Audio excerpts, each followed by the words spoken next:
Om Swastiastu, Assalamualaikum warahmatullahi wabarakatuh, Shalom Namo Buddhaya, Salam Sejahtera untuk kita semua. Perkenalkan, kami dari SGDA 5 hari ini akan mempresentasikan hasil student project kami yang berjudul Ethanol Poisoning. Adapun anggota SGDA 5 ada di layar, dan berikut kami izin untuk mempresentasikan hasil student project kami.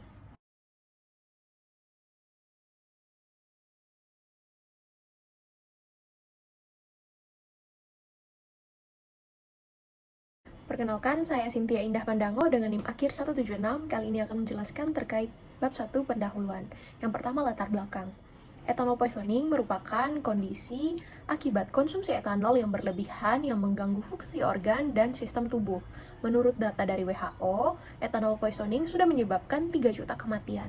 Nah, etanol sendiri dapat ditemukan pada minuman beralkohol, produk rumah tangga seperti parfum dan bahan pembersih. Ethanol poisoning ini sering terjadi dan mempengaruhi berbagai kelompok usia, yang efeknya diantaranya ada hipoglikemia, hipotermia, hingga depresi sistem saraf pusat, yang mana menunjukkan urgensi yang besar dalam penanganan kasus ini.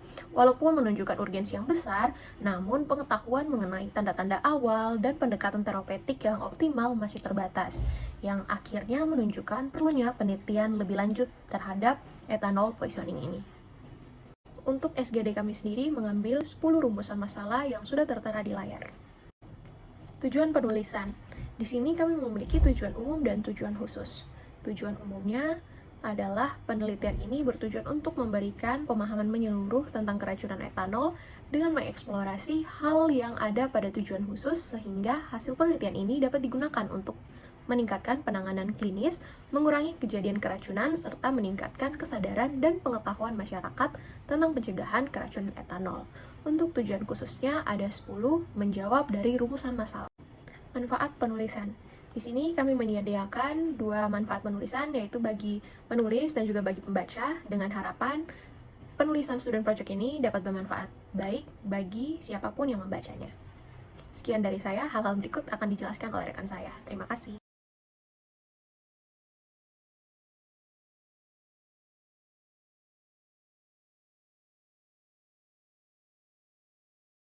Baik, sebelumnya perkenalkan nama saya Agung Raditya Bawa dengan 3 NIM terakhir 182. Baik, di sini akan menjelaskan mengenai definisi dari ethanol poisoning. Di mana toksisitas etanol ini terjadi akibat dari konsumsi etanol yang berlebihan jumlahnya dalam waktu singkat. Nah, yang mana hal ini dapat terjadi dari konsumsi minuman etanol seperti alkohol maupun etanol non minuman yang mana terdapat dalam zat seperti obat kumur, kolokna dan juga obat batuk. Nah, keracunan etanol ini memicu dari ketidakseimbangan zat kimia dalam tubuh yang berakibat fatal pada organ vital seperti otak, jantung, dan paru.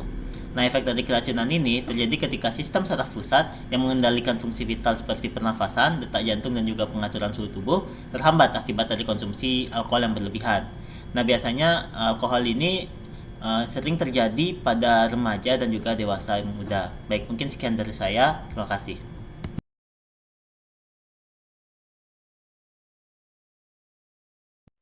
Baik, di sini izinkan saya untuk menjelaskan epidemiologi dari ethanol poisoning. Perlu diketahui bahwa tidak ada kelompok demografis tertentu yang tidak terpengaruhi oleh dampak etanol. Namun, anak remaja dan usia dewasa muda termasuk sebagai populasi dengan kemungkinan paling besar untuk mengalami intoksikasi atau keracunan akibat etanol. Untuk dosis toksik pada anak-anak adalah sebesar 3 mg per desiliter, sedangkan pada orang dewasa adalah 5 mg per desiliter. Bayi dan anak kecil sangat rentan terhadap hipoglikemia berat, dan hipotermia meskipun hanya mengkonsumsi etanol dalam jumlah yang relatif sangat kecil. Berdasarkan penelitian pada orang dewasa, dapat diketahui bahwa alkohol dehidrogenase lambung mampu memecah sejumlah besar etanol sebelum dapat diserap. Hal inilah yang menyebabkan adanya perbedaan toleransi antara laki-laki dan perempuan, yaitu ADH pada lambung laki-laki dapat membantu menurunkan penyerapan alkohol hingga 30%. Sedangkan pada perempuan hampir tidak memiliki ADH pada lambung sehingga lebih banyak alkohol yang terserap ke dalam aliran darah.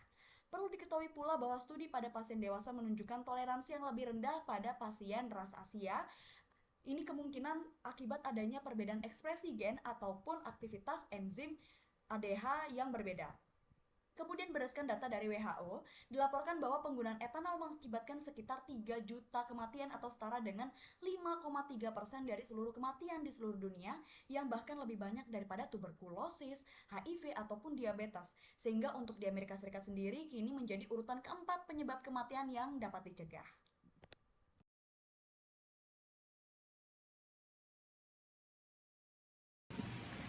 Baik, terima kasih atas kesempatannya. Sebelumnya perkenalkan, nama saya Gusti Ngurah Agung Krisnawati Antara Bagus Putra dengan 3 NIM 052. Di sini melanjutkan terkait dengan etiologi dan juga faktor risiko terkait dengan keracunan daripada etanol. Baik, untuk etiologi itu sendiri, keracunan etanol itu biasanya terjadi setelah mengkonsumsi alkohol atau etanol itu dalam jumlah besar dan merupakan kondisi yang sangat membahayakan bagi pasien secara klinis, seperti mengkonsumsi cairan pengepel, kemudian mengkonsumsi parfum atau kolon, dan juga mengkonsumsi alkohol lainnya. Kemudian untuk terkait dengan derajat dan juga keparahan daripada keracunan etanol itu sendiri, ada beberapa faktor risiko yang menyebabkan atau yang mempengaruhi daripada tingkat keparahannya. Yang pertama adalah faktor risiko biologis, di mana hal ini dipengaruhi oleh usia dan juga jenis kelamin, di mana semakin meningkatnya usia itu anak perempuan itu justru lebih tinggi risikonya terkena keracunan daripada etanol daripada dengan anak laki-laki. Selain itu juga ada faktor risiko di luar daripada tubuh pasien atau tubuh penderita, di mana hal ini seperti kehidupan lingkungan sosial dan juga kehidupan lingkungan sosial daripada pasien, kemudian volume dan juga periode daripada konsumsi daripada etanol, kemudian persentase alkohol yang terkandung dalam etanol, serta pada kondisi perut pasien pada saat pasien mengkonsumsi etanol. Mungkin sekian, bisa dilanjutkan oleh rekan saya. Terima kasih.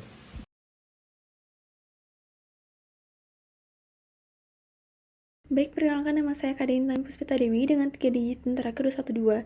Jadi, manifestasi klinis dari ethanol poisoning itu yang pertama itu bicara cadel.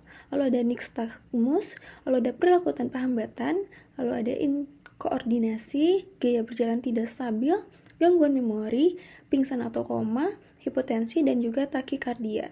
Nah, adapun keracunan etanol akut dapat menyebabkan gangguan metabolik. Yang pertama itu seperti hipoglikemia, lalu ada hiperlaktamia, hipokalemia, hipomagnesemia, hipokalsemia, dan juga yang terakhir itu ada hipofosfatemia.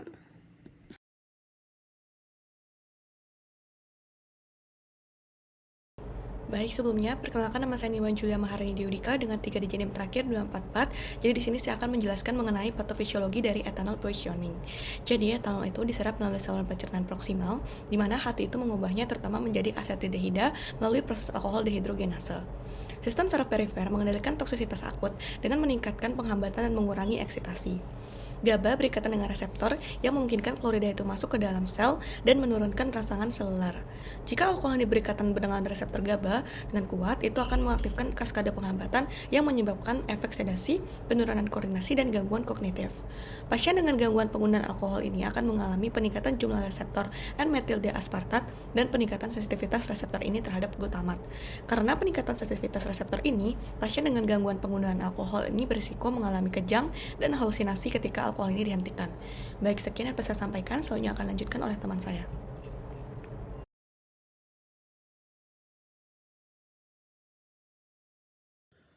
Baik, perkenalkan nama saya Maria Rudra Putra dengan 3 digit terakhir 048. Jadi di sini saya akan menjelaskan tentang diagnosis ethanol poisoning.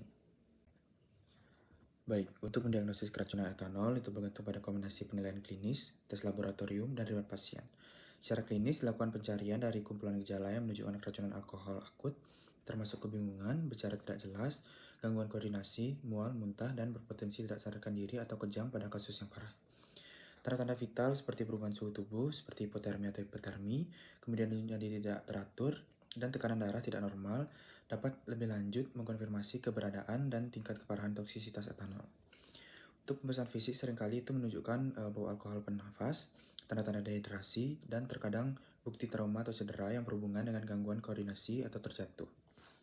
Kemudian untuk pengujian laboratorium, ini memainkan peran yang penting dalam diagnosis keracunan etanol, di mana pengukuran konsentrasi alkohol dalam darah adalah alat diagnostik utama.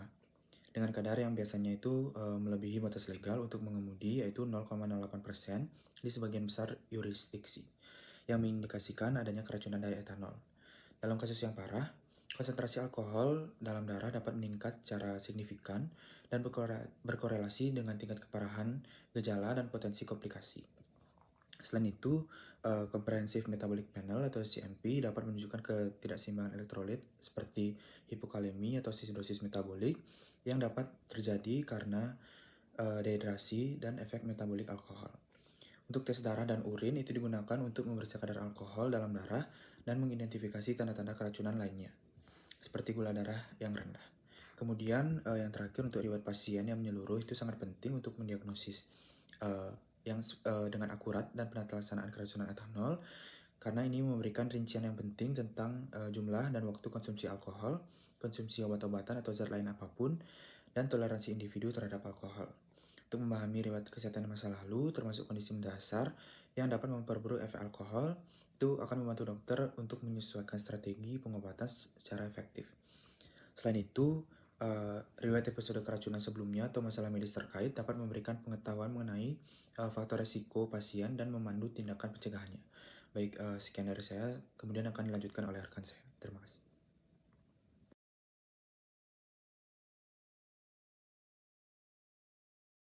Baik, perkenalkan nama saya Madri Dunaya dengan 3 digit NIM terakhir 185.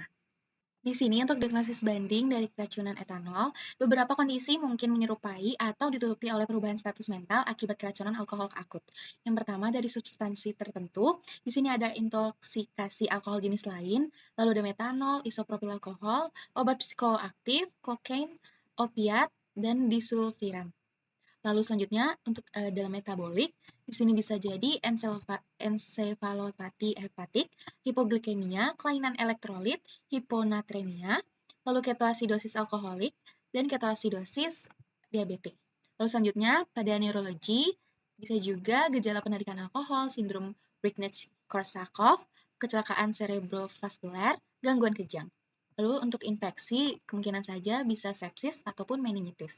Lalu pada trauma pernapasan, bisa pada cedera kepala tertutup, hipoksia sekunder akibat aspirasi, lalu depresi pernapasan. Dan lain-lainnya seperti hipotensi, hipotermia, dehidrasi, hiper atau hipotiroidisme.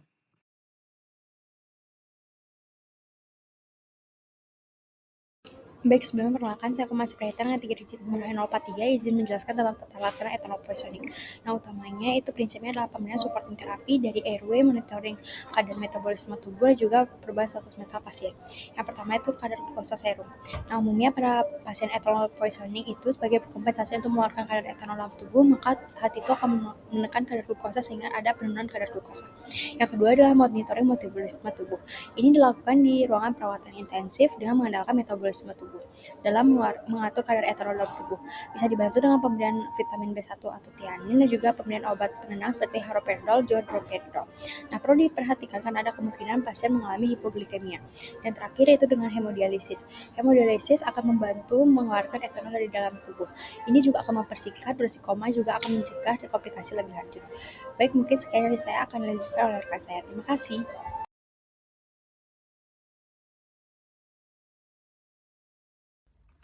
Baik, sebelumnya perkenalkan saya Dian Kirana Dewi dengan 3 digit NIM akhir 99. Di sini saya akan membahas mengenai komplikasi ethanol poisoning. Konsumsi alkohol secara akut dapat menyebabkan keracunan etanol yang berpotensi menimbulkan berbagai komplikasi yang serius pada beberapa sistem organ. Yang pertama pada sistem saraf pusat, yaitu keracunan etanol dapat menghasilkan efek neurologis seperti penurunan kesadaran, hilangnya koordinasi motorik, hingga kematian. Kemudian pada sistem metabolik seperti asidosis metabolik di mana terjadi peningkatan asam pada darah, hipoglikemia yaitu penurunan kadar glukosa, dan gangguan metabolisme lipid. Lalu pada sistem kardiovaskular, komplikasi yang dapat terjadi seperti aritmia yaitu gangguan pada irama jantung, hipertensi, dan ada miokarditis yaitu inflamasi pada otot jantung. Lalu pada gastrointestinal, komplikasi yang dapat terjadi yaitu gastritis yaitu peradangan pada lambung, ada pankreatitis yaitu peradangan pada pankreas, dan sindrom Mallory-Weiss yaitu robekan pada membran mukosa akibat muntah yang terlalu keras. Lalu yang terakhir pada sistem hepatik dapat terjadi komplikasi seperti hepatitis alkohol yaitu peradangan pada hati, dan juga sirosis hati yaitu kerusakan pada hati yang menyebabkan terjadinya jaringan parut. Sekian dari saya, selanjutnya akan dilanjutkan oleh teman saya. Terima kasih.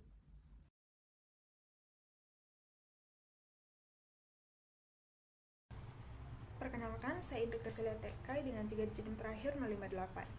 Dampak dari keracunan etanol ini tidak hanya menimbulkan masalah kesehatan, tetapi juga pengaruh sosial yang negatif, sehingga pencegahan dan edukasi masyarakat merupakan langkah yang krusial untuk dilakukan. Program pencegahan dapat dimulai dengan pemberian edukasi yang jelas dan akurat tentang bahaya serta konsekuensi dari penggunaan etanol yang tidak terkontrol.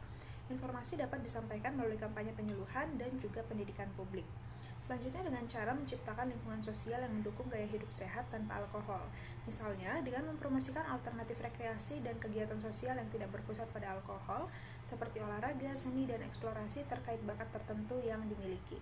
Selanjutnya, perlu regulasi dan kebijakan yang ketat dalam mengontrol penjualan, promosi, dan juga akses terhadap etanol, khususnya minuman beralkohol. Perlu diperhatikan untuk pembatasan umur dan juga regulasi terhadap iklan yang menunjukkan konsumsi alkohol, serta upaya penegakan hukum yang konsisten. Kemudian, edukasi kepada masyarakat mengenai tindakan awal terhadap individu yang mengalami tanda-tanda keracunan etanol juga perlu untuk diberikan. Adapun edukasi tersebut mencakup, yang pertama, segera hubungi ambulans apabila menemukan individu dengan tanda-tanda keracunan. Yang kedua, memastikan keselamatan korban dan diri sebelum mendekati korban. Kemudian mengenali gejala seperti muntah berlebihan atau penurunan kesadaran. Yang ketiga, menjaga jalan nafas korban dengan posisi pemulihan samping jika tidak sadar tetapi masih bernafas. Dan yang terakhir, memberikan informasi detail kepada tim medis saat bantuan sudah datang. Sekian dari saya, terima kasih.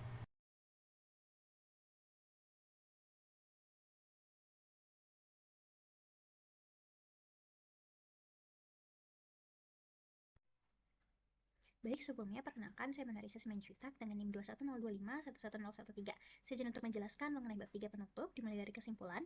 Keracunan etanol itu terjadi akibat konsumsi alkohol berlebihan, baik dari minuman beralkohol maupun produk non-minuman. Keracunan etanol adalah masalah kesehatan global serius dengan prevalensi tinggi pada remaja dan dewasa muda yang dipengaruhi oleh faktor biologis, sosial, lingkungan, dan juga pola konsumsi alkohol. Manifestasi klinisnya meliputi gejala neurologis dan kardiovaskular, serta dapat menyebabkan gangguan metabolik.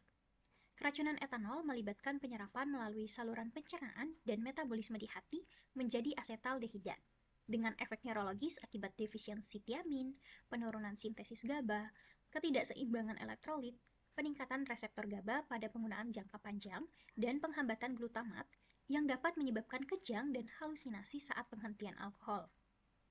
Diagnosis keracunan etanol dilakukan melalui gejala klinis dan juga tes laboratorium.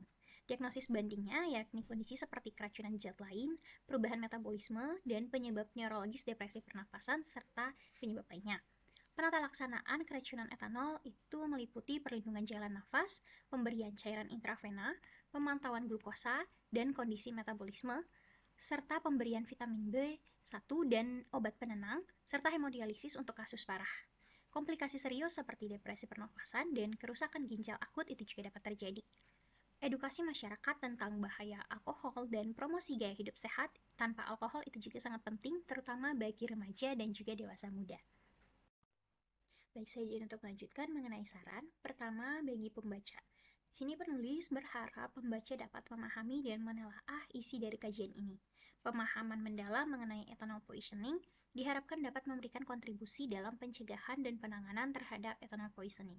Selain itu, kajian ini juga dapat diharapkan menjadi referensi bagi penulis lain dalam mengembangkan kajian seputar ethanol poisoning ke depannya. Kedua, bagi institusi, diharapkan dapat lebih menambah referensi di sumber kepustakaan mengenai ethanol poisoning, serta menambah wawasan dan pengetahuan mengenai ethanol poisoning terhadap klinis dan juga akademis. Baik, sekian presentasi dari SGD A5. Apabila ada salah kata, kami mohon maaf dan terima kasih.